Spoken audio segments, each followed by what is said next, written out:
Аллах Тааланын эң улуу ысымы барбы? Бар. Аны айтып ким дуа кылса дуасы кабыл болобу? Ооба, кабыл болот. Аны кээ бир адамдар билишпейби? Ооба, билишпейт. Ал ысымы маалым экендиги хадисте келгенби? Келген. Субханаллах. Кээ бир адамдар дуба кылып жатканда, кайсы бир адамга дүйнө маселеси туурасында кайрылып жаткандай, адамдан сурап жаткандай дуба кылышат. Эй Аллахтын кулу, сен чыныгы падыша Аллахтын алдында турасың. Жаратуучунун алдында турасың. Бардык нерсе анын колунда болгон заттын алдында турасың. Сен абалкы, акыркы, бийик, жакын жана бардык нерсеге кудуреттүү болгон Аллахтын алдында турасың. Кайсы бир нерсенин болуусун кааласа, ага бол деши менен боло турган заттын алдында турасың.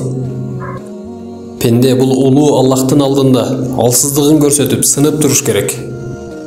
Ошондуктан адам өзүн кор тутуусун жана сынуусун Аллахка гана көрсөтүшү керек.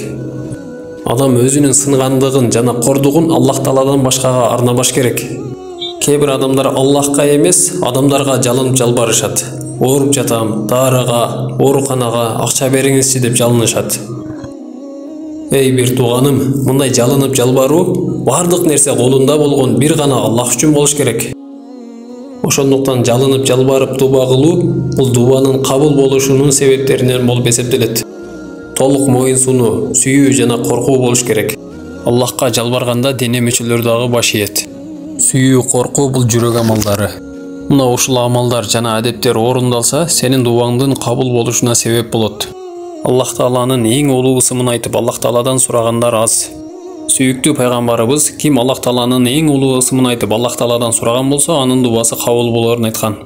Кээ бир алымдар Аллах Тааланын эң улуу ысымы Аль-Хайй вал-Кайюм деп айтышкан.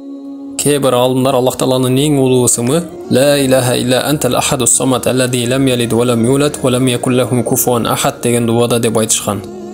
О сүйүктүү бир туугандарым, ушул дубаны жаттагыла. Ушул дубаны айтып Аллах Тааладан сурагыла. Пайгамбар саллаллаху алейхи ва саллям бир кишинин ушинтип дуба кылып жатканын угат. Аллахумма инни ас'алука би анни ашхаду аннака анталлах ла илаха илля антал ахадус самад аллади лам ялид ва лам юлад ва лам якул лаху куфуан ахад.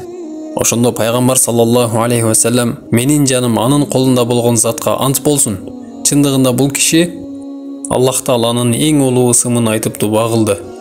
Аллах Таалага бул ысымы менен дуба кылынса дубасын кабыл кылат. Жана бул ысым айтылып суралса сураганын берет. Аллаху акбар.